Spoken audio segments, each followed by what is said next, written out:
Hey guys, it is Esti and Justin from Not For Long Media. If you like the video you're about to watch, be sure to like the video itself and subscribe to our channel. We really appreciate it. Enjoy the video, and also don't forget to follow us on our socials at Not For Long Media on Twitter, Instagram, and Facebook. Everybody, this is your host, Colin Thompson. A lot going on in the sports world, as everybody knows. Chaos. We're going to start that over, Jack, because I want to make sure we're going to get the correct entrance. This is the second week in a row. I probably jumped the gun and started a little early, but that's okay. What is going on, everybody? This is your host for Not For Long Media, Colin Thompson. Jack in the back is joining me today. Jack, how you doing, buddy? Doing good. Another loaded weekend. Sports started, the NBA playoffs. USFL started over the weekend. More NFL drafts in a couple weeks. It's been, even though it's a lot of offseason for some sports, it's been crazy. Well, we all know the sports world is now year-round, especially the NFL sports world. It seems to never die. Just when you think it's time to, take a breather, now we have NFL quarterbacks scheduling, golf tournaments this offseason. We can get into that a little bit. We have, trades still are going to happen, right? This is probably going to be the craziest draft ever just because it's already been the craziest offseason ever. There's always a new standard every year of the craziest this and the craziest that when it comes to the NFL because it's true, right? The best playoff game ever, the best, craziest offseason ever. The draft this year are going to be fun. But before I get into all that with Jack, Shannon Spake is joining us this week. So excited to have Shannon on. I met Shannon on the sideline of the Giants-Panthers game early on in the year, and we're neighbors where I was staying up on Lake Norman throughout the season, and knew where her place was, but we never really met up there, but actually met on the field, and it's been so gracious with her time. As a mentor, someone that's been doing it for so long. She's been an NFL reporter. She's a NASCAR host for Fox Sports. She's worked at ESPN, where she's on Sports Center. She does a lot of pre and post game stuff. She worked on SEC basketball games. She's really done, everything. And now she spends a ton of time, in the Charlotte area doing a lot with Fox, with NASCAR and the NFL. So I think you guys are really going to enjoy our interview with Shannon. She talks about her career, some funny stuff that she's gone through, her current injury, which has been really tough for her. She's, an accomplished athlete as well, and has overcome a lot to become an accomplished athlete. So thank you so much to Shannon Spake for joining us. I think you guys are really going to like that interview. And everything we do here at Not For Long Media is brought to you by our friends over Wealth Advisory Services. I talk about them every week. We talked about, this is going to be my 6th year in the NFL and wouldn't be here without Wealth Advisory Services. I just bought a house. My wife and I just got married. Would not be here without Wealth Advisory Services. This is not a cheesy ad read, where I'm trying to sit here and I don't write out our ad reads. I just talk about them from my heart because I'm very lucky to work with companies. We are Not For Long Media that have done a lot for me. So Wealth Advisory Services, check them out. Paul and Dave, 100 years of experience. It's true. Doylestown, Bucks County to Cape May, New Jersey. They have you covered. Been really fortunate for myself, my family. My wife and I sit down and work with great people that we trust and really enjoy and establish an awesome, friendly, family relationship with those at Wealth Advisory Services. So from 401k planning to retirement, to the stock market, to all the things that are going on in the world today, you need experts, and experts like those at Wealth Advisory Services are the ones that you need. All right, Jack. So I know you're dying. You're dying to talk about the NBA, and I'm going to touch on my thoughts on the NBA real quick, and then I'm going to send it over to you. So last week I came on, I said the NBA is, brutal product. The product's brutal, and I think the product in regular season is brutal. Unless it's Christmas Day or unless it's a huge game late in the season, I don't think guys play defense.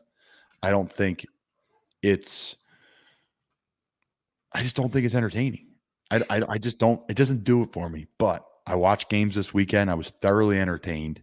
Guys are playing defense. There's chatter. Kyrie Irving's flipping off fans, right? This is what think back to the old NBA that we grew up not even watching, but seeing highlights of, like Larry Bird and Magic Johnson, Michael Jordan. Like that stuff happened normal. Like guys were, going hard and getting fouled hard and, mucking it up. And it was a good version of basketball, a lot of team basketball.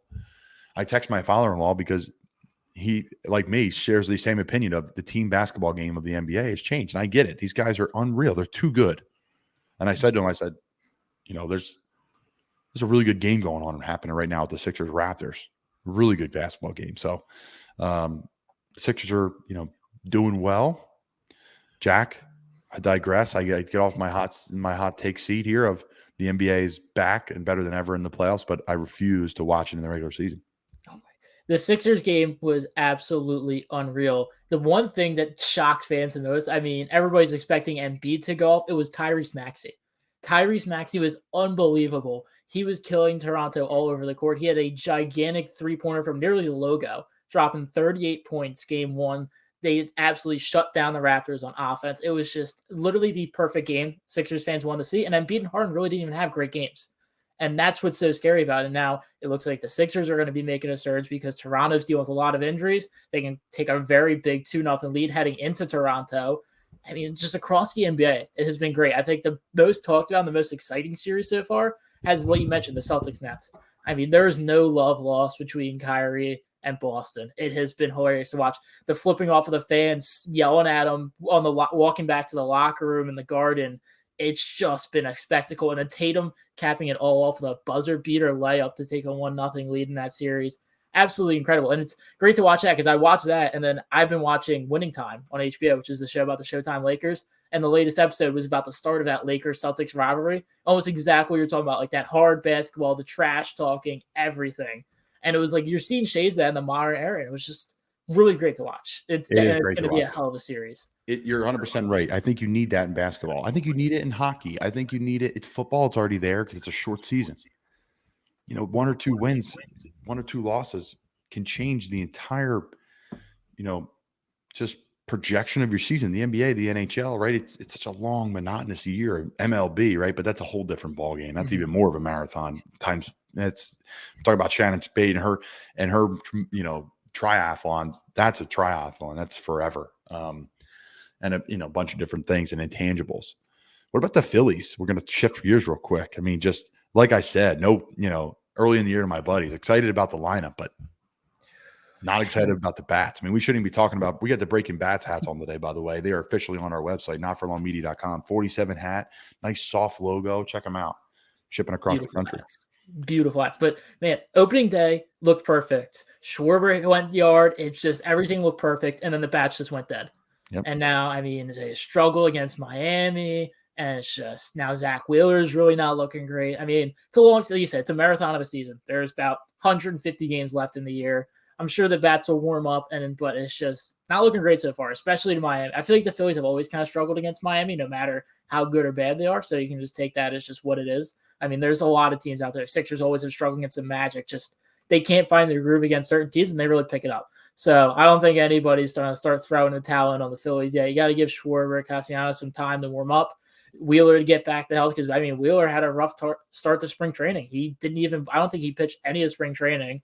And then he had a late start. I don't think he pitched against Oakland. I think it was the second series. He kind of had his first start, did all right, and then just really didn't do great the other day against Miami. So hopefully things will pick up for him and the rest of the Phillies. I mean, I'm not too worried, but I mean, I think it's what Phillies fans, they're used to it at this point. Just all this hype and then a very slow start to the year.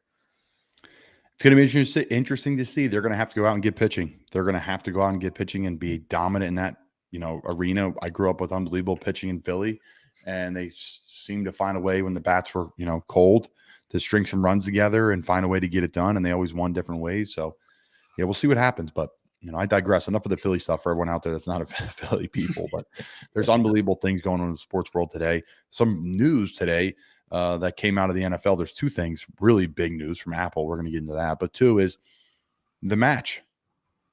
The foursome, Tom Brady, Aaron Rodgers, Patrick Mahomes, Josh Allen, a 12-hole exhibition that will take place on June 1st, 6:30 p.m. Eastern Time on TNT at Wynn, Las Vegas, the only golf course on the Las Vegas Strip. So this is awesome, and I think it's so entertaining, but June 1st, I just looked on my calendar, it's a Wednesday. Well, why? Why are they doing this on a Wednesday? First off, they all should be in OTAs. Now, the mandatory mini camps aren't until the middle of June, early to middle to late June. So I guess those guys can afford to miss some OTAs. But June 1st, middle of the week, it's a Wednesday. Maybe these are probably the 4 most popular players in football. I mean, I'm sure they got very busy schedules. I mean, that's probably the one it day. Should be on a Saturday or a Sunday or a Friday. So, right? I mean, I don't know. I just think that would do so much better for everything involved in sports, from viewership to gambling to everything. Like, who's watching?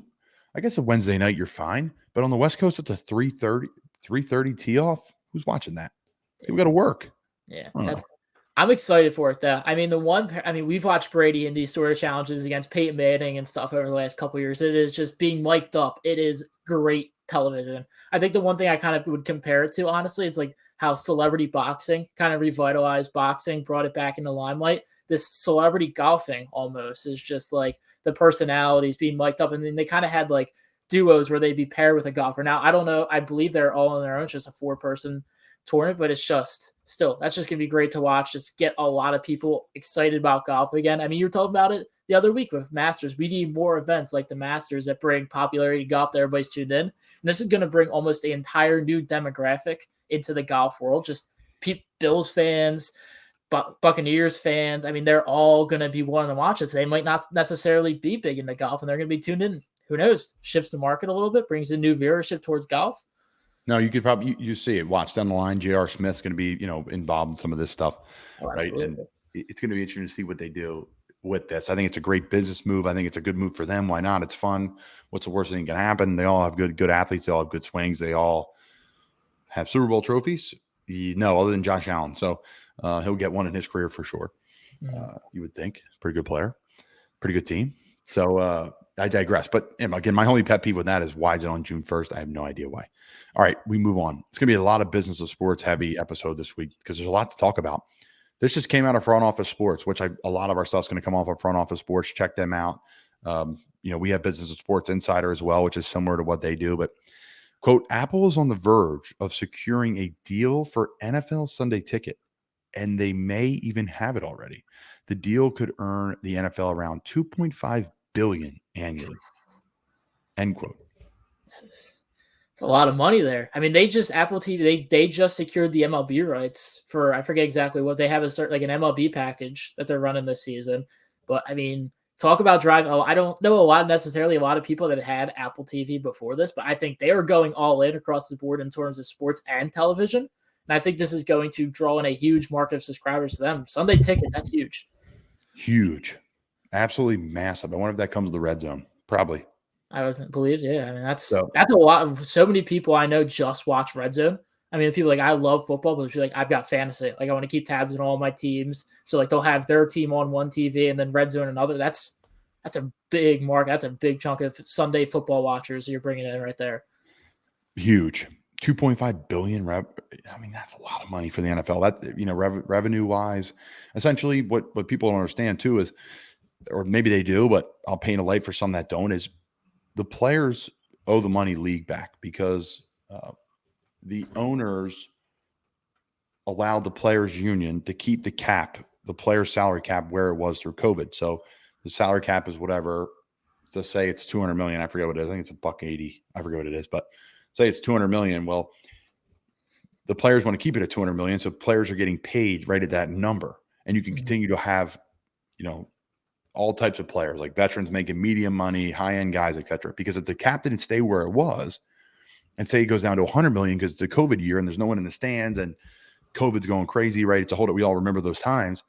Then you're only going to have players that make nothing, and then you're going to have players that make a lot. There's going to be no medium ground, which a lot of veterans fall into, right? So they said, listen, we'll pay the cap, and then you're going to be our bank. We're going to pay you a little bit of interest, and then we're going to owe you money over a period of time to keep it where it is.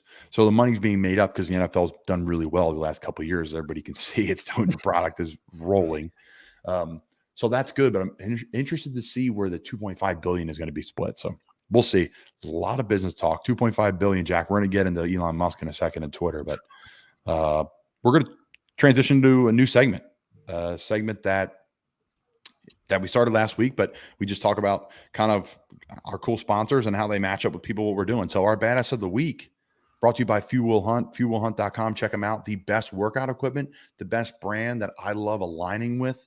Fantastic product made by local Philadelphia, Bucks County guys that are just Drew and Joe, just great people, great dudes, work so hard. And they're just all about the few. the proud, their kind of mantra of just few will hunt and all the things that come with it, of being a badass and being tough and being rugged, but also being responsible in, your health, and responsible to working hard and kind of fighting against the 9 to 5 and just grinding on what their job and their mantra is. Again, it's being the few, and everybody wants to eat, but few will hunt, and their toughness level and how they do things is awesome. And I love their daily attack plan. I love their website. I love their shipping, all the things when it comes to ordering product. We sent some few will hunt gear out to some people that partake in our 1-year giveaway a couple of days ago. So some awesome product going out. Few will hunt, check them out. fewwillhunt.com, shipping stuff across the country. Some awesome deals on there and some great products. So our few will hunt badass of the weekend to me is Marshawn Lynch. He just became a partial owner in the Seattle Kraken, the NHL team in Seattle, the new team there. He is an NFLPA chief brand ambassador. He is an Oakland Roots owner. He has his own apparel brand. He has his own cannabis company. He has his own venture fund, equity stake in the IFL, the FCFL, deals with BetMGM, Fanatics, Skittles, and more. Fanatics is a company to look out for, everybody. Just on a side note, they are involved in a ton of stuff. Obviously, Philadelphia man, Mr. Rubin, owns that. He owns the partial owner in the Sixers and the Devils, I believe, as well. So I digress. Marshawn Lynch, obviously a big brand name. He was on Peyton Places. If you've not seen the Peyton Places with Marshawn Lynch on ESPN Plus, you must go see it right now. It is fantastic. It is hysterical. This is someone that does not the cookie cutter, right? Peyton Manning, Eli Manning, let's say marketing, person of interest, I would say that like Tom Brady, Aaron Rodgers, Patrick Mahomes, Dak Prescott. This is Marshawn Lynch, who, notoriously, gives back to the tough area he came from in Oakland, and what it like was to play for a Raider and all these different things. And he's done so much good for the community. He's done so much good for his, marketing and his brand. He's made a bunch of money doing it. So he's our few will hunt badass of the week. I mean, the guy has got it rolling. Any fond Marshawn Lynch memories for you, Jack? I think the touchdown against New Orleans, right? That's the one that everyone thinks of. The 70-yard touch. But I mean, in terms of the one thing keeping his hand and everything, one thing you didn't mention, I mean, kind of touched a little bit of places. I forget the exact name of the show, but it's Will Arnett. It's on Netflix. And it's like almost like this, it's like a murder mystery type thing. But the thing it's like Will Arnett's the only one that has a script, and all of the guests have to improvise. And one of the guests on the show one week was Marshawn Lynch. And it was by far, I mean, you had professional comedians on there, like Conan O'Brien. Marshawn was widely considered to be the best one. I mean, this man is so talented across. He's just a natural comedic genius. Great businessman, great football player. I mean, we always talk about somebody having their hand in everything. I mean, it's to be a personality like that too, and to be a business person like that, have stakes in teams like that, and just, you talk about Skittles, how big he was for Skittles. I mean, he is such, I mean, his NFL career is great, but I think the best is ahead of him, honestly, and just what he can bring to the NFL and to himself. Yep. He is a brand ambassador to the league. Obviously, he works with the union. He's involved with helping players save their money. I mean, he's doing it the right way. Shout out to Marshawn. He's an absolute stud. Okay. So that was our badass of the week, brought to you by Few Will Hunt. Our happiest moment, happy hour of the week, brought to you by Shots and Giggles. The place to go to happy hour in Key West, Florida, shotsandgiggles.com. Check them out. Big on Facebook, big on Instagram. The place to go get a drink to go and walk around Duval Street and people watch. The best people watching in all of Key West is on the front porch of Shots and Giggles. Grab a drink from the friendly bartenders. Sit out front. Hang in the back in the wine room or the comfy couches in the back. The NFL Sunday tickets always roaring. They have a bunch of potluck and snacks, and Stephen Hanyar is making awesome eats for football season, and even throughout this season, go in there. You have a specific game you want to throw on. We watched like the Manchester City Tottenham game. I told you, we watched the Texas Tech basketball game that was on like ESPNU. They have that. So they have great TVs. It's a small, quaint bar. Paul Menta talked all about it last week. Free pub for Shots and Giggles, right? He talked about how great it was of a local spot. And that's Shots and Giggles Key West. Check them out. So our happiest moment, happy hour of the week, brought to you by Shots and Giggles, is the man who bought Tom Brady's last TD ball for $519,000 the night before Tom Brady unretired. Well, that man yesterday came out, or this week, and said the buyer's attorney, this is from Front Office Sports, now says the sale has officially been voided. So that is the happiest hour, happiest moment of the weekend. Brought to you by Shots and Giggles. So that man just saved $500,000 because that ball would be worth absolutely nothing the minute Tom Brady throws a touchdown this year, which it's probably very likely that he will. So good for him. When Brady first retired or first unretired, instead of like being, oh, Brady's back, my initial thought was that man just lost so much money. That was literally the first thing on my mind because I remember reading it that morning. You're for the people, Jack. That's a lot of money, but that's worth it. And then just seeing it, I'm interested to see how the process went. I don't know if he just got his money refunded or if it was just he never even sent over the money yet. I'm sure, I don't know. I'm interested to see how that worked out. If there was a void in like the deal, it's like if he unretires, this deal's automatically like voided, or if it was just like he had to like go to arbitration or something to get it reversed. I'm interested to see the logistics of how that exactly shook out because that's a lot of money. I'm sure definitely the person who sold the football wanted to, they had to expect Brady to unretire at some point. So interested to see how the negotiations of that sort of went. Unbelievable day for him. The happy hour, happiest moment of the week, brought to you by Shots and Giggles for that gentleman right there. That saved $500,000 plus. And he got avoided, and it's no harm, no foul. And I'm sure Tom Brady's happy about that too. He doesn't need that over his head, even though he has nothing to do with it. He's not responsible for it. So we'll move on to the Business of Sports Insider. Check it out, guys. It's our Business of Sports section of Not For Long Media. Something that I've been working on along with a few other people and our team, over at Wealth Advisory Services now for years of building this Business of Sports Insider up. We've established a following, and it's been a fun thing, just bringing up different things of business of sports that kind of intrigue our minds and Not For Long Media, and we just share it out there. So our Business of Sports Insider Business Person of the Week, brought to you by ProStar Sports Agency. Again, I talked about a few different people that have had a lot of impact on me. We talked about Wealth Advisory Services. We talked about my aunt and uncle down at Shots and Giggles. We talked about a lot of different people. The guys at Few Will Hunt that have believed in our product, and they're awesome guys and friends. They've come on the podcast. It's an awesome episode with Joe and Drew. Check that out. But the gentlemen over at ProStar Sports, John, Paul, and Warren, have been unbelievable for me. Like I said, this is going into year 6. We just started OTAs today. It's been really humbling to go back into a building. It's 6 years of playing professional football. I'm pinch myself. I still can't believe it. So the gentlemen at ProStar Sports are the reason why I've been able to carry on, playing and continue to go and grind through the XFL and grind through the AAF and go through the Giants emergency epidectomy and the Bears, all these different places, and kind of know where I stand in all the different buildings. And then, to pass them along to my friends. And they work with them and have unbelievable experience working with them too. So it's been such a fun ride with ProStar Sports. I'm looking forward to many more years, working with them and their team, because it's been a first-class approach to really managing their players, managing their talent, working with the NIL stuff, which is so big to be represented by lawyers in this process, to be defended, be protected by a lawyer in this process is absolutely massive, especially for those kids out there in college that are just floating along and they're getting all these NIL deals. Please, please, please. We learned about some people that made mistakes last week's pod. They should have been with ProStar Sports. Check out those at ProStarSportsAgency.com. The best in the business.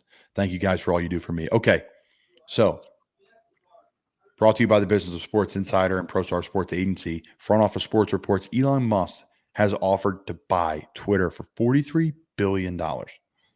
Roughly the same amount to buy any of the following: the 10 most valuable NFL teams, the 12 most valuable NBA teams, the 15 most valuable MLB teams, every NHL franchise, and every MLS franchise. So, Jack, I'll ask you first. If you had to buy a team in any league, what's the team? What's the league? Just the homer. I would buy the Sixers. I would definitely buy this. I would definitely go into NBA. I think NFL, it's been interesting to watch the Broncos sort of pursue to finding a new owner and the entire bidding process of that. But I would think I would have to go Sixers just because that's maybe the Eagles, but it's just, I feel like the NBA is on such a rise internationally. It's just like it's continuing to grow and grow. I think there's just so much more value there that they're starting to finally tap into with these international markets, that there's so much room to grow. And it's just like the payment. I mean, it's just, I think there's a lot more money to be made there. So I think just financially, if I'm looking to invest, I would pick the Sixers.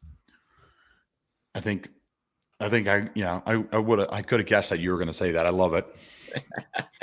Right. That's good to be predictable sometimes. It shows you care and you have passion for it. So for me, I think I'm going to leave the NFL out of it because I would love to be an owner of an NFL team. Right. I mean, I think that would be fantastic if I had all the money in the world. I think if I had $43 billion, I'd probably own an NFL team and I'd probably own an NHL team. I'd probably try to own the Flyers, or I would say the Tampa Bay Lightning, because what they have going on down there in Tampa with the stadium right on the water, the arena right on the water, and that atmosphere of all the bars and restaurants is incredible. Have you ever been down there, Jack? I have not. It's so Key cool, West, man. Tampa, it's all on my to-do list. Okay, we'll talk about again Key West. We can get into that. We're gonna do a not for long media trip maybe down there next year. So Tampa Bay Lightning or the Philadelphia Flyers, I think, would be the teams that I would buy, just for the pure fact that Philly would be great. Obviously, I'm a Flyers fan, but secondly, Tampa Bay Lightning, because of where they're at, the location, the history of success, how easy it is to get free agents to come down there, and because of no taxes, you can get players that on the cheaper. Right on the cheap compared to someone that maybe going to play in Canada or going to play in Buffalo or going to play in, Anaheim. So yeah, I think there would be the two teams other than the NFL, that I'd invest in for sure. I mean, it'd be hard to say no to the Celtics, hard to say no to those big brands, the Sixers, right? But what about the Phillies? I think the cool thing if you're an owner when it comes to baseball is, you get all those games per year. You get to watch all those games, right? That's your product on the field. So that would be kind of cool. But I think 82 is perfect. 82 is perfect. Hockey for me, but basketball. So then enjoy your summer, you get to enjoy the fall, and then you get to circle back in when the cold weather starts coming back and you get to go inside and watch games. So for me, that would be the Flyers or the Lightning. Okay. I digress as we wrap things up here. The Shannon Spake interview brought to you by Wealth Advisory Services. I think you guys are really going to enjoy this. But before we wrap things up, I want to talk about the Wealth Advisory Services Investor of the Week. That's our man, Shaq. Shaq and Papa John's have agreed to a new endorsement deal. As a part of the renewed partnership, Shaq will receive $5.6 million over 3 years. He'll own about 56,000 units of the restricted stock. He'll have a 20% royalty from each Shaq-a-roni sold if the royalties exceeded of his cash payments. So that's, again, from Front Office Sports. They absolutely killed it. We referenced everything from them today, Front Office Sports. Shaq is everywhere, right? I mean, Shaq is the face of almost every company, from insurance companies to mattresses to Taco Bell to whatever. I don't even know. I could be wrong, but he is in everything. He is everywhere. He's so marketable. Obviously his size, but his personality, branding. Talk about Marshawn Lynch, right? Similar situation of the fact that they're so brandable. Everybody loves them, enjoys them. They're so easy to kind of wrap your arms around and listen to what they have to say. Right. They have just that aura. Charles Barkley is very similar, right? You're going to be dialed into what they're going. Those Aflac commercials. I think what's the commercial with Charles and no, it's Capital One. Capital One. Yeah, because they'll do the March Madness stuff. Yeah. So they're just captivating. So Shaq, the big fella, always on everything. My favorite Shaq investment, it's I don't even think it's something he makes money on. I don't know if you've heard this story, but it was like after one game, a lady came up to him and said, "Why don't you make your shoes cheaper?" I think it was with like Nike or Reebok at the time. And he ended up making his own shoe brand, and they sold them at Walmart very cheap. I had a pair. And it's just they're high quality shoes, like his name plastered on it. And I still believe they're around to this day. I mean, that's probably my favorite Shaq thing. It's just not even making a profit, but just providing such a great good. And something you've seen before, I think it was Stephon Marbury. He kind of did very cheap shoes like that too. They weren't as popular. They're not. I think they kind of made a comeback. But I mean, just again, doing so much for the community and just their brand and helping out people, not even making money on it. I love it. All good stuff from Jack today. Jack in the back. A lot of good stuff from our friends at Fuel Hunt, Shots and Giggles, ProStar Sports Agency, and the official sponsor of Not For Long Media. Well served. I'm going to start the Spake. I hope you guys really enjoyed this interview, and thanks for tuning in to Not For Long Media. All right, so we have the great Shannon Spake on today. Shannon, thanks for joining us. I'll join you anytime if you start it by saying the great Shannon Spake. Fox Sports, NASCAR, college basketball, NFL, college football. Yeah, I might have covered you. Temple, Penn State. Did you play that game that you won? Yes. I covered that game. I was There on the you go. sideline. I ran Beautiful. gassers with Coach Rule prior to that. I remember coming to your facility and seeing that your ice tubs were actual tubs that were on the practice field that you would sit in. And it was very different at Temple than it was at some other organizations. Shocker. Yes. Yeah. I started at the University of Florida. I got the hat on today. I know you're a Florida gal yourself, an FAU Al, but it was a little bit different in Temple. When I transferred from Florida and got to Temple, it was not your normal college football place. And I thought, hey, this is not going to go well. We'll end up going great. Yeah. Coach will end up being, the best, coach I've ever played for. And just things were different. Yes, we had massive horse troughs outside, like community horse troughs where probably like eight to 10 horses would drink out of. Yes, I'm a Yellowstone fan. Yes, now I am a cowboy. Yes, I have expansive horse knowledge. Beth Dutton is literally my favorite character on TV. There's no question about it. Like I would love to sit and just have a drink with her and just kind of hang out because she's awesome. What a show. Brilliant. Her writers are brilliant. Unbelievable. And one of the writers and creators is actually in the show, which I think is so cool too. His name is slipping my mind right now, but he's the guy who brings in the horses and brings the expensive horses in. And I forget his name. Oh yeah. He's like the real badass, right? Like the horse rider or whatever. I didn't know he was the creator of it. Yeah. He's a co-creator of it. And I'm down here in the Panhandle of Florida right now with my in-laws hanging out. We got them into the show. So it's been quite a journey. Quite a journey. So we'll transition into your journey. It's been quite a ride from, an athlete in South Florida, had scoliosis. An athlete, a quote unquote athlete. Hey, you swam in college? Community college. Community? Mm-hmm. I did. So there's so many going to, we got to start with can we start with the scoliosis? Sure. Yeah. I was diagnosed with that when I think I was like 8 or 9 years old. And I was dancing at the time, like tap, jazz, ballet, like most little girls do. And I had to stop all of that because back in, I guess it was 70. So it was 84 or 85 when I was diagnosed. They truly thought that any kind of extra activity would increase the scoliosis and cause more pain. Obviously, I think the studies show now that activity actually helps scoliosis.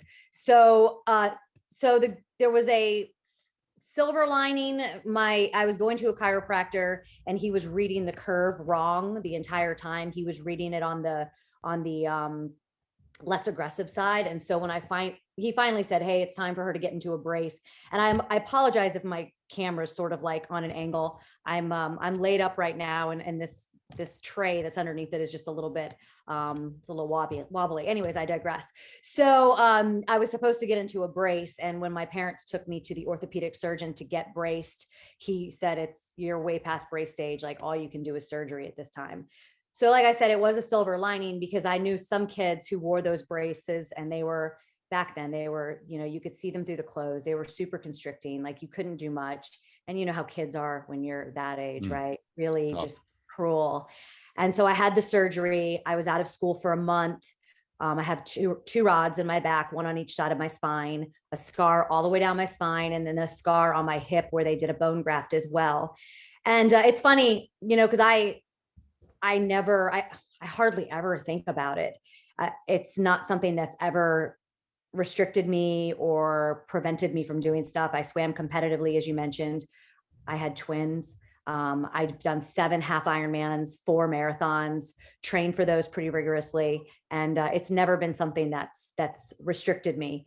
But I do think it gave me, empathy for kids, kind of knowing what it was like for me when I returned from the surgery and kids making fun of you because you have rods in your back or this or that, or you're different. And I do think that it helped me kind of have an awareness of, and just an experience of what it's like to be empathetic to young kids. Yeah. Such a journey. You've done so many different things. When I was reading, I'm like, this is going to be such a fun interview. Let's transition to that just means I'm old. No. Experience is a great word. Been around the block. I don't know about old. So let's go to the Ironmans though. Yeah. Why'd you get into it? Who do you do it for? And the, just the journey, the experiences that you've, encountered throughout that, journey, for lack of better terms, of doing 7 different Ironmans. Yeah. So when I started covering NASCAR in 2007, NASCAR goes from February to November. Like you have no time off. So I started that in 2007. I had my kids in 2010. And then I really pushed at ESPN to do other sports besides just NASCAR. But obviously, because the season is so long, it's hard. Because if you do any college football starts at the end of NASCAR season. If you do any college basketball ends at the beginning of NASCAR season. So it was a lot of convincing my bosses to let me do a lot. So I would spend weekends at the SEC tournament or weekdays at the, Tuesday night SEC hoops. And then I would go and do my NASCAR race. Or I would take my 2 weekends off a year at the end of the NASCAR season in order to do some football games. So I was working nonstop. And then in 2014, I think it was, I got moved completely off of NASCAR and I was only doing college sports. So I would work from September to the spring game, which would be in April. And then I would have April, May, June, July, August off. And I didn't know what to do with my time. I had the kids, obviously, and I spent a ton of time with them. But I was like, I'm either going to drink wine every night or I need to get a hobby, right?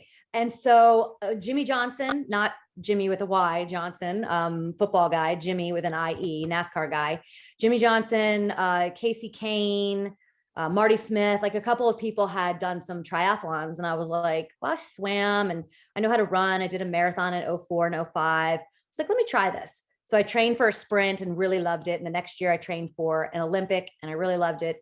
Next year I trained for a half Ironman. And at that time, the Ironman and Ironman Foundation people reached out to me and asked me if I would consider coming on board as an ambassador for the Ironman Foundation. I said yes, and it's changed my life. Truly, because their motto is to race for more. And it's so true because, Colin, I've met like the coolest, most inspiring people along the journey. I mean, I retweet some of their stuff. The Peace Brothers, one of them is in a wheelchair and his brother does all of these events with him. And you meet people who have overcome cancer, who have overcome this, and you're like, my calf hurts, And so the people that I've met have really inspired me in just that journey. And it's been, it's filled my cup. I always say like the physical of activity of getting to the start line and the training, that just allows me the access to these incredible people and to be on the same course with them. So it has been, it's been a pretty cool journey. That is so strong. The access and the access 100%. To hear their stories and embrace with them and compete, but also fill your cup. It's such great terminology. Can you share any of the stories from your experiences going through the event, any rock bottom moments? Because I know they're extremely challenging. And then what pulled you through them? So my first one in Raleigh, I think it was like 92 degrees. And I remember the swim was in a lake. So anyone who does triathlons will know that lake swims without wetsuits are the hardest that it can get, because wetsuits give you buoyancy and salt water gives you buoyancy. So if you're in a lake, if you're in fresh water and you have no wetsuit, you're sinking. And I remember there were white caps. The bike was tough. I remember I got off the bike and my nutrition was off because, as you know, right, another reason I do this stuff is because it helps me relate to you guys, the guys that I cover on the weekends. I've never lined up. I've never put my, my fist in the dirt, but I know what that mental headspace is, right? I know what it takes to kind of be prepared, and I know disappointment, and I know all of those things in terms of my experience. And so I get off the bike. My nutrition was wrong. My stomach was it was distended. I was the grossest I have ever been in my entire life. I have like boogers running down my face. I'm farting the entire time I'm running. I mean, just like there was nothing going right.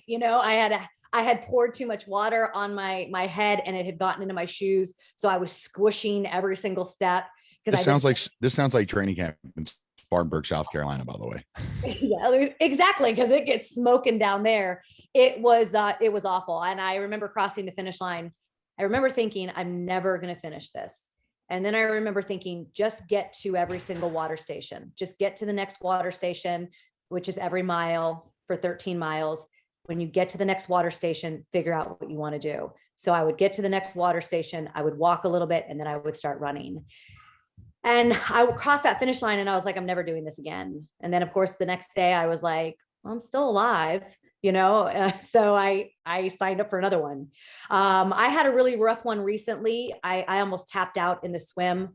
I had to hold on to 3 different boats and take just some time.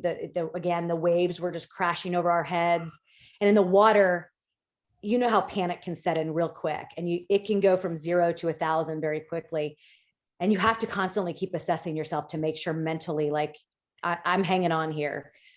And I was able to pull it together, and I finished that swim. And all of those things just make you stronger. Like every time you kind of push your bubble a little further, that bubble gets a little further, and you know that that's your limit. And yeah, so I don't know. I don't know what makes me do them. I don't know why I do it. It's just, it's something I really, why? I'll tell you this. So Nick Saban said something really, I've heard him say this, and I believe he said it around me at one point. He said, you always learn more about yourself in times of adversity. That's when you learn the most about yourself. And I feel like every time I go out for a long run or a long ride or swim, or I do something that I don't want to do physically, I'm putting myself through some sort of adversity, and I'm learning something about myself. And I think that's really important just in terms of like life growth. Yeah, Nick is so strong with his quotes. Yeah. He's the best. I can't imagine covering him. He's truly the best with his quotes, how he interacts with the team. I spoke to him over Skype back in the day when he recruited me, but that's a story for another time. So my mom is a badass like yourself. She's involved in a lot of different things. She's in retail. She's not running triathlons, but she's in retail, and she operates and owns or operates a lot of boutiques and stores in the Northeast, and she's very involved. She's been doing it for 35 years now, and she's just involved. And it's an unbelievable thing. And really what I'm getting to is your twin boys and how the effect it's had on me. I know of your husband. I know he's a hardworking man. My dad was a hardworking man and an entrepreneur, like my mom. Effect on having a mother that's a badass is unbelievable for you as a little boy, in my opinion. Absolutely massive. How do you feel how do you feel the effect's been on Liam and Brady for mom being involved in so many different things, pushing her limits work-wise and then pushing her limits physically? So work-wise, I'm just, hey, oh yeah, that's whatever, John Calipari, or, oh yeah, mommy's covering Duke. Like it's just what I do. Obviously it's been a part of their life, their entire lives. I didn't realize it had been a while since I'd brought them to a triathlon. And this past summer, I brought them to one in New York. We did it up at Seneca Lake in Geneva. And when I crossed the finish line, of course, I'm, just so happy to get there. And because I have the access to the Ironman Foundation, they allowed my kids to medal me. So they allowed them to be there and kind of put the medal on. My husband was videotaping the whole thing. And when I went back and watched the videotape,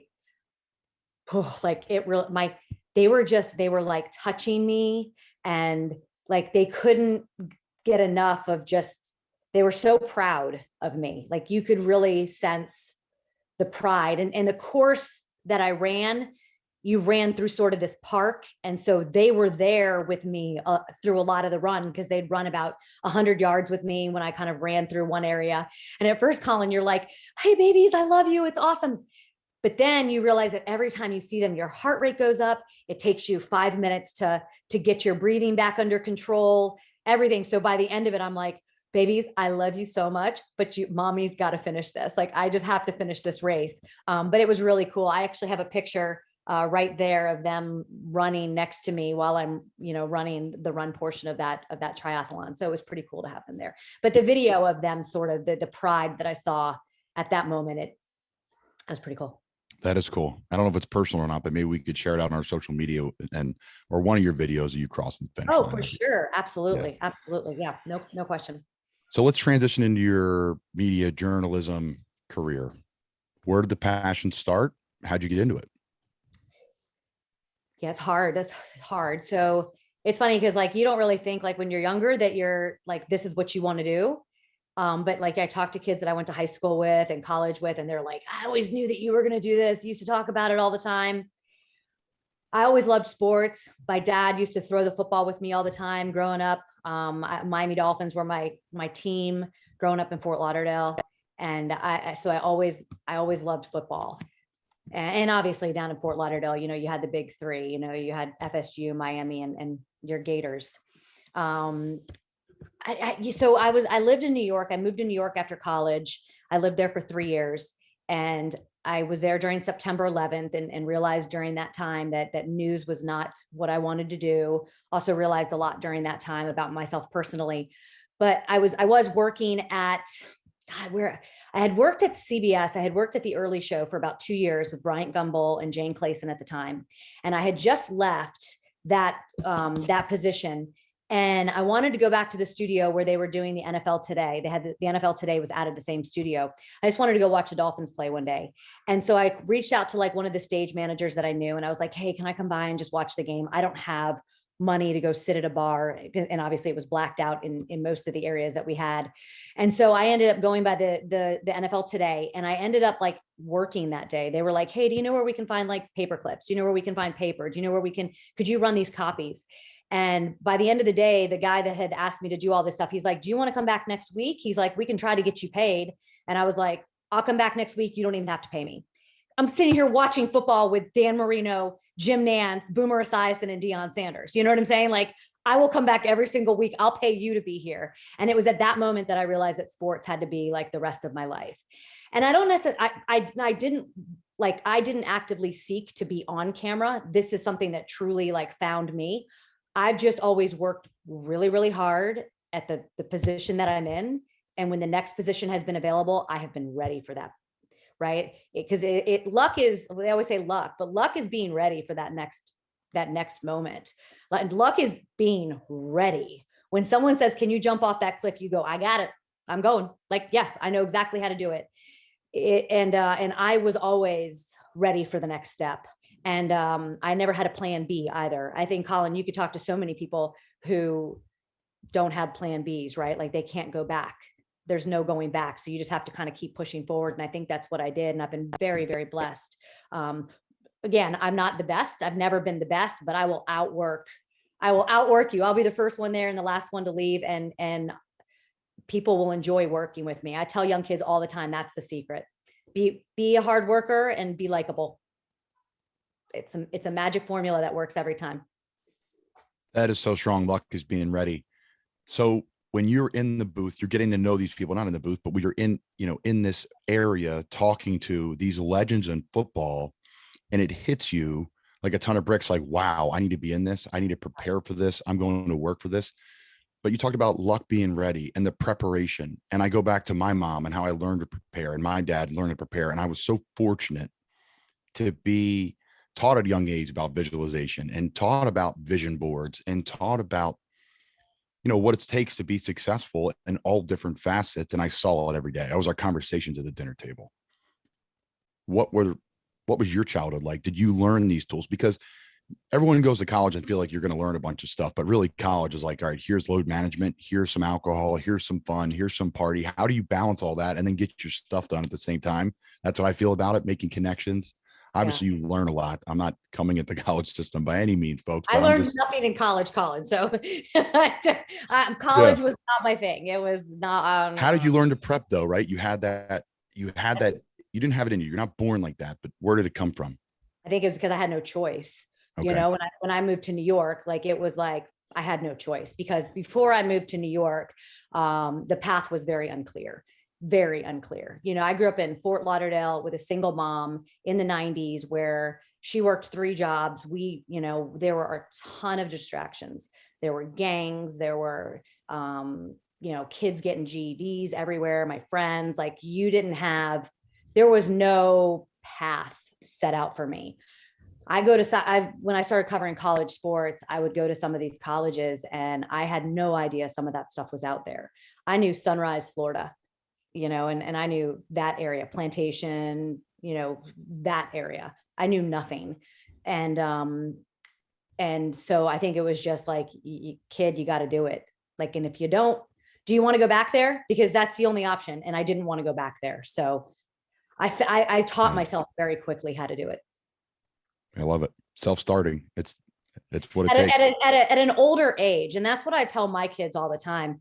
I say to them like, hey, you can go out and you can party, you can go out and you can, do this, and all these things are going to be presented to you at some point, but all you're doing is wasting time. That's it, because that's what I did. And I'm not saying that I would be in a different place right now, or I'm very, very, very happy with where my life turned out, but I did waste a lot of time. Yeah. No, it's funny. It's a great discussion about wasting time in life and all these things that happen. I've had my fun. I got medically disqualified from the University of Florida, and I was a mess. I was spiraling out of control, not in maybe a party asset. I was having a great time, but my point was I was like horrible GPA. It was like an identity crisis. I'm not a football player anymore. I broke my right foot twice. I broke my left foot. You're getting relieved of your scholarship. I was like, what? I was the number one tight end in the country. I had 30 scholarships, and now I have 0. None, not one person's reaching out to me. I just started dating my wife at the time. Jeez. And I was like, so you're like, identity crisis. Here we go. At a young age, right? What were you, 19, 18? Yeah, I was 18, 19. So you're like, okay, now what? What am I doing? So I had my fun. I had a great time and got to Temple. And that was like a reality check for me big time. I went from palm trees and my future wife and all of my friends to North Philly and this football program that had a lot of discipline, a lot of respect being built behind it, and all these great players. And I'm like, man, this Temple place, when I was coming out, was no shot I would go to Temple. We used to laugh at it when they offered me, which I'm embarrassed to say, but it was real. That's where the program was at the time. And then we went 6-6, 10 and whatever, and 10 and whatever. I forget, 10-4, 10-3. And then Coach Rule went for Baylor, and we all went to the NFL, and everything worked out okay. But at times, yeah, it was not, I didn't have a choice. But before that, I had choices. Kind of like you said, your back was against the wall. Before that, I had all these choices. I'm talking to people like Nick Saban and Will Muschamp and Matt Rule at Temple at the time, and all these different people. But I really didn't hit that rock bottom, that no going back. And when I left Temple, and they said, when I left Florida, and you said your career's over, you shouldn't play football anymore. I was like, well, I'm making this commitment. I'm going to go play. I don't have a choice. So yeah, there's something powerful about not having a choice. Why'd you pick New York City? I'm sorry, go ahead. No, I think it's important. I think it's important that you have that perspective. I mean, that perspective is everything, because I feel like if you don't have that perspective at some point in your life, it's coming, because it can't be, you have to have the downs in order to appreciate the ups, regardless of how big those are. And so I think it's really important to have that perspective. And they say, like, you until you walk a mile in someone's shoes. Well, I mean, you haven't walked in everyone's shoes, but you do understand the other side of things. You understand disappointment. You understand, I mean, when you have something, to appreciate it, because it can be taken away. I think no that's question. New York. So I had never been to New York. I was finishing my degree at FAU, and I knew that I wanted to leave. I needed to get out. I needed to get out. There was nothing for me in South Florida anymore, except a downward spiral. And so I was dating this guy, and he's like, hey, I want to go to New York too. And so we went and visited New York, and we, I mean, literally, like, I'm like, this is awesome. Like South Florida kid, like running around New York.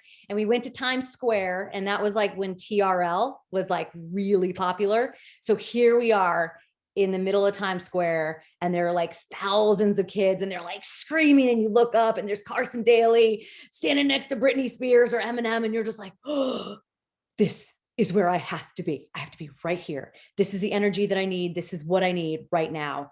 And so literally I think I graduated, and 2 months later, we had a U-Haul, we packed up, we drove, we lived in Queens, in a studio apartment with a futon as a bed. And I would go into the city every day with my resume. Kids, back in the day, we actually used to print our resume out. We didn't have like email, like you had a hard copy resume. And I was like, 1515 Broadway. This is where MTV is. This is where I want to work. And it was before September 11th. So I could get into the building, and I rode the elevator, and I would talk to people, and I would hand out resumes. And I found out that there was a job posting that would go out like every week or so on the 37th floor. So I would sneak up to the 37th floor, and I would get that posting, and I would send my resume to everybody. And somebody called, and I got a job as an assistant at Nickelodeon. And I worked there and you talk about your vision boards, right? Like, this is where I have to work. This is where I want to be. There's nothing else except this place right here. And I got the job, and I was able to work in that building. And it was so cool because right around 3 o'clock in the afternoon, you just hear like, ah, like just the kids screaming from downstairs because, Britney was in the studio, or Eminem, or Pink, or whomever, because that was like the big time. You might be a little young to remember TRL. No? I remember for sure. So Pink's from my hometown. So That's awesome. We were always, following her. I grew up loving Eminem, Britney Spears. Awesome. I've had you not. Everybody had to, right? Yeah. Yeah. So that's where I ended up working. And I worked there for a little bit, and then I made the move over to CBS. But yeah, that's why New York. It was just the energy level. That's where I have to be right here. I'm 23 years old. This is the energy I need. Tons of energy there. Yeah, I grew up not too far from there. My mom went there in high school. When she graduated from high school instead of college. So that's where she got her college degree from, was working working in sales in New York City. And she, graduated high school and drove an hour to the train, and then took an hour and 30-minute train into the city. And that's how she got started in retail. So yeah, it's a unique place. But I grew up going there, and having a great time and experience it. And obviously the city, you can't beat it when it comes to the energy and intensity level. So in New York City though, and we'll move on, what was just the experience of like the work-life balance there? Because there's no work-life balance in New York You're just City. burning it at both ends.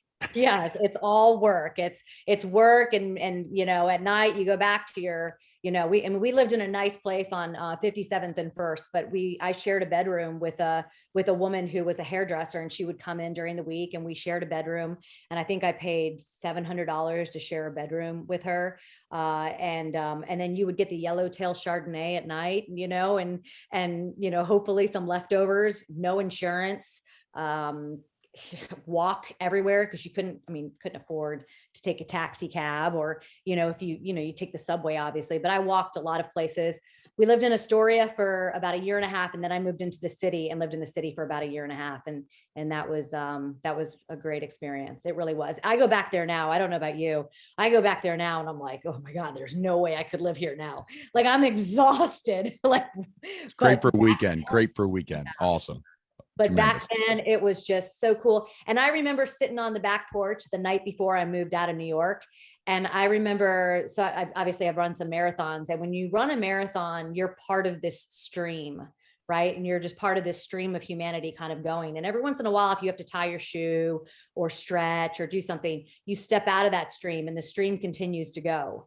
And then you need to find your new place in the stream. And I remember kind of sitting there the night before thinking, like, I'm going to be out of the stream of New York, because when you're in that stream, you don't see anything. You see like the pavement in front of you. It's funny. I'll take like a cab right now past my work that I used to work at. And I walked that road twice a day for 2 years. And I don't remember any of the things that are on that road, because when you're in New York, you're just like this. You're tunnel vision, and you know where you're going, and you're walking, and you're not looking around. And I just remember thinking, I'm never going to be part of that stream again of New York. It was kind of sad. Yeah, it's a unique place for sure. We've mentioned 9/11 a few times now. Can you talk about your experience with that, and then we'll move on from the city? Yeah, and it's interesting. My one son has become really obsessed with everything 9/11, and so I've been able to share some of these moments with him. I was living in Astoria at the time that morning, and took the N and the R train, and I was sitting on the right side of the train. Had I been sitting on the left, I would have definitely seen something, because you could see the World Trade Center from that side of the train. So I remember getting up off the train, and anyone that you talk to about September 11th will tell you that the day was spectacular. Like, the sky was just this incredible color blue. And I remember walking up the subway train and looking at that sky and like taking a deep breath, turning the corner, and a homeless man was running down the street screaming that a plane had hit the World Trade Center. And he runs down, and you're kind of like, okay. Then an ambulance goes flying by, and you're like, okay. And I ran into someone that I was working with, and we were all kind of like, what's going on? And of course, by the time I was at CBS News at the time. By the time we get there to the office, you kind of see what's going on, and you're watching this play out on TV, and you're just like, this is not real life. And it's 50 blocks down the road. I think for me personally, and I believe that a lot of people kind of went through this momentary like insanity, right? Like we didn't really know what was going on. You know, this thing gets hit, this goes down, next thing gets hit. We're all like, what's next? And I went to leave. My boss said that I could go home. And I had a couple of friends that were walking back to Queens and they're like, hey, come with us. So I leave the building, the CBS Broadcast Center, which is on 57th between 10th and 11th. And I call my dad, who lives in Chicago at the time, and I tell him I'm leaving. And he told me to turn around and go back to work. He's like, you work for the news. You knew exactly what your job was when you signed up for this. You turn around and you go back. They need you there. And I turned around and went back. And that had an extreme influence on the work ethic and the commitment to the job, because he's right. He's right. I mean, he was right. If I would have gone home, I would have just been sitting, watching it on TV, wishing that I was back at work helping.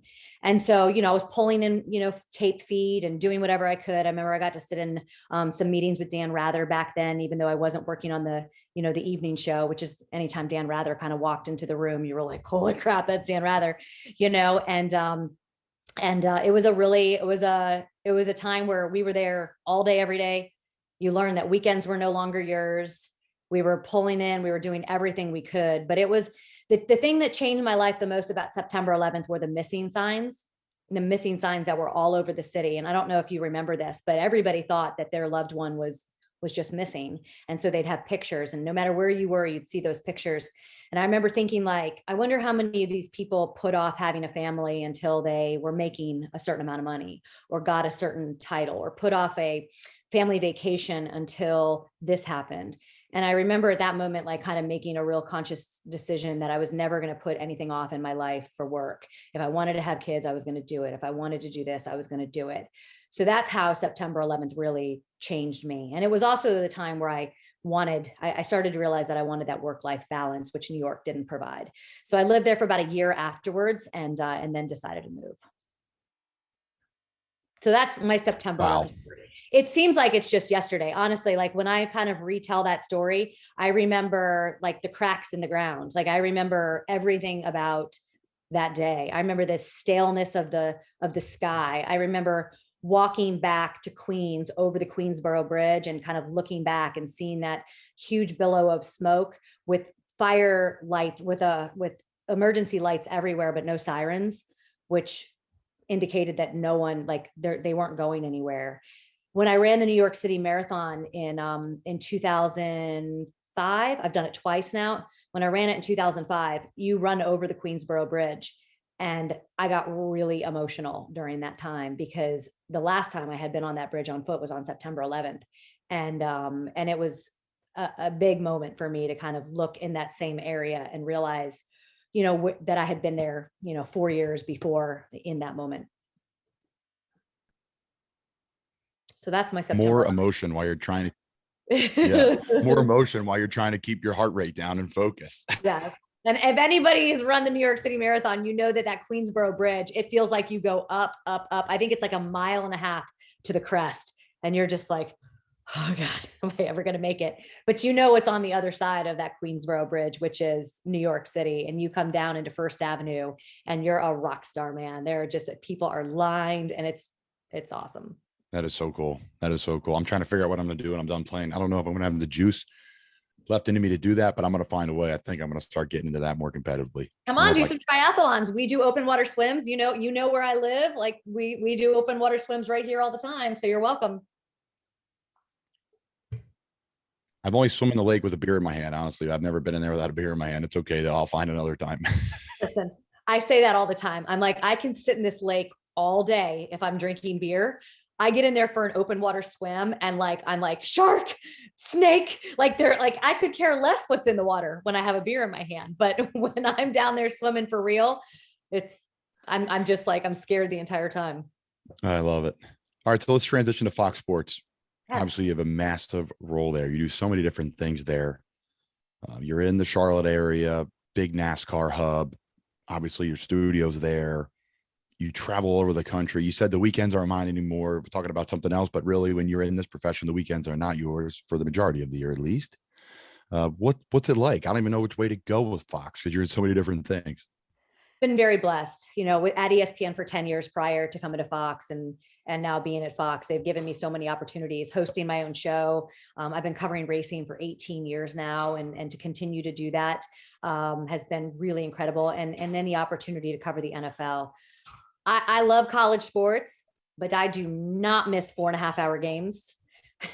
Especially in the Big 12. I did one UCLA game one time, and the first quarter was an hour and a half because of all the penalties and all the timeouts. I did the Red River rivalry one year, and it was a 4-hour and 45-minute game.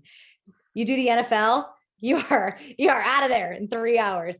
And I love the NFL as well, just because of the athleticism. It's incredible, right? It's so incredible. And you guys are adults, right? In college, like, you have to go through SIDs in order to talk to a player. The players sometimes are, they don't know how to deal with media. You guys are adults. Like, I can walk up to you guys pregame. Obviously, I understand that you're going through certain steps and you're trying to get in your own zone and find your own headspace. But I can walk up to you guys pregame and have a conversation with you guys like an adult. And I really enjoy that. It's been a blast to do the NFL. That's how we met. That's how we actually met. We lived near each other up in the Charlotte area, and I knew you were. Obviously, respect for your work. Been following you. How do you not follow you? If you turn on any college basketball game back in your ESPN days, you were there, and then college basketball games at Fox, and obviously football and the NFL. So I saw you on the sideline. Had to run up and say hi. Appreciate your graciousness. It was fun to chat before the game up in New York. I love, and we missed out on that last year, right? I mean, yeah. I was in so I did my first year, I think I did 8 games of the NFL. And then I did, so then my second year was a full schedule. So I want to say this was like my fifth year, but I mean, it's so valuable though, that time on the field, to spend time with you guys, even if it's just to come say, hey, and how's your family? Like, because that's how you build the relationships. And you really missed out on that in 2020. We were in that first row. I did an interview with Drew Brees one time post game, and his microphone or headset wasn't working. And I was trying to ask the question, and he's like, just yell the question. And I'm like, oh, you're just like, oh my God, what is going on here? I did one with Aaron Rodgers. He was all the way on the other side of the field. Like, I couldn't even see him. So it was nice this past season to get back on the field and actually like have human conversations, like right up with everybody. So it was nice. Yeah, it was really unique. It was really unique for us in a not so good way. Like, we had to wear a mask, and then we're playing on the field, and it's just a lot of it was just chaos, but it was almost fun in a way because it was a new challenge. It's a new thing. We're all in it together. It's kind of like football. You just got to start laughing, or you're just going to go nuts. Dude, the first game I did in 2020, it was Detroit at Chicago. Yeah, Detroit at Chicago, or at Detroit. So we're in the dome, and I think that's who it was. I'm trying to think. Yeah, Adrian Peterson, I think, was playing for Detroit in 2020. And Adrian Peterson pops off for like a 40-yard run, and I'm behind the Chicago bench, and I'm like, woo! Because it's AP, right? Like, and anytime Adrian, like, you just like, yes, and the Chicago players like turn around and look at me, and I'm like, because I was the only one in the entire, like, it was me, like, that was it. And of course, like, I had my headphones on, and I didn't realize how loud I had kind of cheered. And it wasn't like I was cheering for Detroit. I was cheering for Adrian Peterson because he's awesome. And it was at that moment I realized, I was like, this year is going to be a little different than past seasons.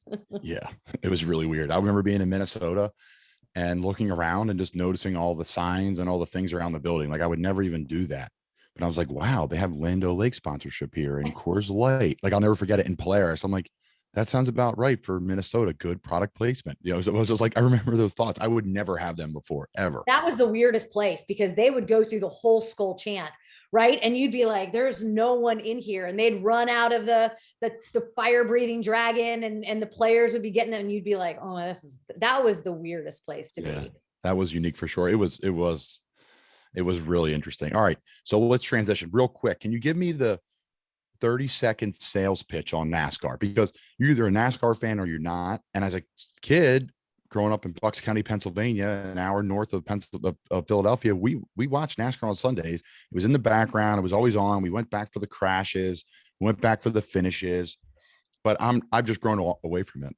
Yeah. What's the sales pitch on NASCAR? 4 words: go to a race. I think that's your sales pitch, right? I mean, go to a race and experience it. And once you do, every single person that you talk to that goes to a race is like, holy shit, like, this is amazing. It's the Super Bowl every week. It's, it's the pageantry, the flyovers, the sensory part of it, the access to the drivers, just all of it. You have to go to a race to appreciate it, I think. If you're not a fan. And then even like you said, you did go to races, like you got to go back, right? And go, oh my God, this is why I loved it. All right. Well, we have to hit a race. There's plenty to go. Like Charlotte, or you're down in Florida now, but you'll be here. Yep. I'm surprised they don't. Well, you guys are kind of busy on Sundays. Yeah, the All-Star race isn't there anymore. Always be Saturday. Christian, talk to Christian, man. He's buddies with Austin Dillon. I know he is. Yeah. Seen him out at the race. He's been out at that track. I know he did the intro, I think, for the All-Star race a couple of years ago with Austin. And yeah, I actually just went to your doctor, Dr. Weeks. Dr. Durham Weeks. Unfortunately, I had to go to him, but yeah, we got to talk about that. We talked about it but how are you feeling? What's the latest diagnosis? Yeah, torn hamstring, and all 3. So yeah, I had surgery on Monday. So listen, I always say that I do my Ironman so that I can relate to you guys on the field. I will 100% know what a player feels like when he pulls up with a hammy, because when it felt like a guitar string snapped inside my leg, I was running with my kids' cross country team. I coached their cross country team, and they didn't have enough kids for a relay. And so I was number 4 on the relay. I took the baton from the kid, and I was supposed to just do a 200 around the track. And I started to run, and we were warmed up. We had already run. Everyone's like, you're supposed to warm up. Did you stretch? Yes, I did all of that. I took off running, and I mean, I'm telling you, it went bing! And some people say you can hear it. Like, have you ever heard someone pull a hamstring, like on the sideline? I haven't, and I'm not fast enough to pull a hamstring. So yeah. I don't know the experience there. Yeah. So yeah. Anyways, it pulled, and I got in with Dr. Weeks right away, and he did surgery on Monday. So I am non-weight bearing for 6 weeks, and yeah, and it'll be about 6 months recovery. Wow. Yeah. Oh man. Yeah, it's all right. Prime year. Wow. So that's why another thing I want to transition to. Oh, I'm sorry. And you're always running the steps at the stadium. I always see your pictures, your videos from the top of stadiums, all these different things. We're going to talk about college football here in a second, NFL football too. We'll tie it all in. But what's your favorite stadium to run in? Penn State was my favorite stadium. So it was Friday morning, 7:30 in the morning. It was about 36 degrees, but I am running this stadium. I was the only soul in the entire place. And that's a pretty massive place, And I went all the way to the top, like where there's like these statues up in the top. I think there's a beaver up there. I have pictures of it. And I just looked down, because I try to go to the highest point at every stadium that I run and take a picture. And that was my favorite one to run. That was just like, you could feel the ghosts, like you could feel the energy in that place. So that was special. But I've done a lot of them, and Florida, I've done the Swamp a couple of times because I was there a lot for basketball. Done a few. I mean, I went through the list with my husband one time, and I was like, oh my gosh, I think it's like 44 different stadiums at this point. Oh, that's so cool. That's cool. I had many punishment workouts walking that stadium. They make you walk it. They make you walk that stadium in Florida if you do something in the morning. So it's miserable. Running is one thing. You're competing and you're going to the top, but to walk it, I know that's, I mean, it was absolutely horrible. We had to walk it and run down and then walk it again. So that was good. Don't miss class. I did not, but somebody did. So the team paid for it. What year were you there? I was there 12 and 13. Okay. So that was when I was Billy Donovan, right? Oh yeah. Oh yeah. I was there doing the basketball stuff at 12 and 13. Those were the years. Was it, who were some of the players on those teams? Will You Get was on there, right? Yeah, so Will You Get, Pat Young. Point guard. Who was the point guard? Gainesville kid too. Yeah, you're right. He sure was. I can't remember his name. I'm drawing a blank. Somebody's screaming into their microphone right now, like it's I know. so. I know. Into their car. I have pictures with all of them. Yeah, those were some fun teams. Patrick Young, man, he was massive. And then, I'd covered the Kentucky teams there. Then that one year, I covered them when they went and won the national championship with AD and that Michael Kidd Gilchrist and that whole crew. It was pretty cool. They were really good. All right, I had to pull it up because it's driving me crazy. Let's see. Roster. Will you get Michael Frazier, good 3-point shooter? Yeah. Eric Murphy. Oh, Murph. That's what what's his name used to call him. Murph. Yep. Murph. Kenny Boynton. It wasn't Kenny. Kenny Boynton, Mike Rosario. No, Mike Rosario was, he was. But then there was another point guard that brought him to the Final Four that year. Scotty Wilbekin. That's exactly who it was. Yep. He was Dorian Finney-Smith. They had some legit pros on that team, actually. Dorian's with the Mavs, having a great career there. He was and Billy's with the Bulls now. Yep. I always tell my friend Adam Amin, I'm like, tell him I've got this great video of my son playing basketball with Billy Donovan's dad, Billy Donovan Sr. at Rupp. So during shoot around, I had brought my son and they're just tossing the ball back and forth, which, by the way, Mr. Donovan, Billy, such a great man. So awesome. I would just love he used to get physical therapy in the football training room. So did my wife and all of us. So we all knew of him. Oh, I love him. Yeah. I remember I did a game in Gainesville one time and it was Dick Vitale and Brad Nessler. And I remember looking down at the monitor thinking like, wow, I can't believe I'm on this broadcast. Yeah, that is so cool. All right, as we wrap things up here, you've been to some great places. You talked about the places you've ran, but there's also probably another 150 more stadiums you've been in. Let's go best college basketball environment and best college football environment.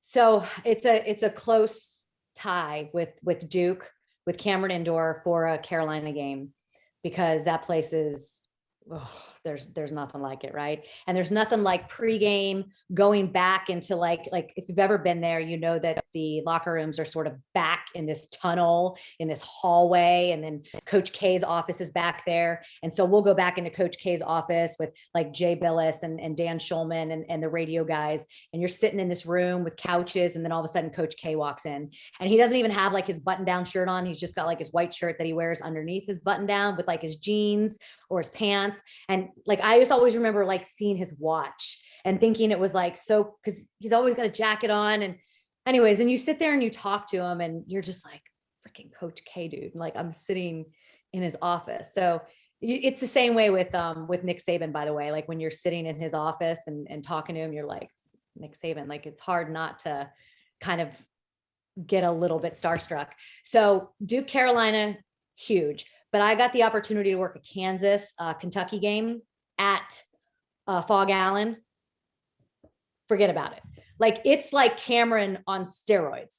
When they do Rock Chalk Jayhawk, when all that stuff, and when I talk about like kind of feeling the ghosts of basketball past, like you can really feel it. So I told Holly Rowe so many times, because she did a lot of those games.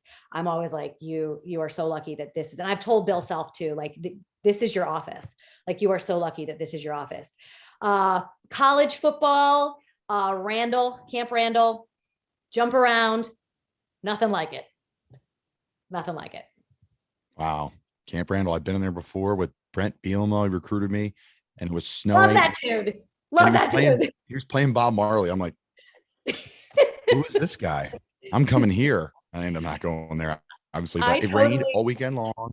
Yeah. I worked a game. I worked Arkansas, Texas Tech game. It was Cliff Kingsbury, Brett Bielema. If there are two coaches whose coaching philosophy is completely different, or B, and it was Mahomes. Mahomes was the quarterback, and B, personally, just everything about them. I mean, it was, and then Texas Tech ended up winning that game. Get your guns up, Red Raiders. They're going to make a March Madness too. All right, and then we'll finish up NFL Stadium. Best atmosphere, your favorite place to go. Oh, so there's a couple places I've never been to. So I've never been to Green Bay. So, and that would probably be one. I've never been to Buffalo. Awesome. Both amazing places. Yeah. We played there this year, non-COVID. but we played. Let me back things up. COVID year, we played in Green Bay. There was that's just nurses and healthcare people there, but it was still cool and still amazing. Talk about ghosts. That felt really cool. And then Buffalo this year, post COVID or whatever, during COVID, there was fans there and it was still incredible. So I've been to those places. They're great. Yeah. So I've never been to Kansas City either. And I've never been to Seattle. So those are 4 places. So it's kind of like, it's hard for me to really pick like my favorite. If I was going to bring my kids to like one game, I would probably bring them to Minnesota just because of the pregame atmosphere. It's just really cool. There's nothing like that Skull chant that they do when that place is completely packed, and the facilities are so beautiful. The team is great to work with. Adam Thielen's one of my, I love players who have like, and this is going to sound silly, but have very little regard for their body and just kind of like, just lay it all out there. And for me, like watching Adam Thielen, I've told him this before, like he is literally one of my favorite players to watch. Cause I just feel like he was completely underestimated his entire life, right? Probably shouldn't be where he is. Small school, got that 40 time up and was able to do what he did. And I just really enjoy watching him play. There's so many things we didn't get into. Shannon Spake, we appreciate all your time. Looking forward to getting you back on and catching up down in Charlotte. And for a drink sometime here. Absolutely. Lake Norman. Absolutely. Lake Norman's the best. We love it up there and can't wait to get back down there. Thanks again.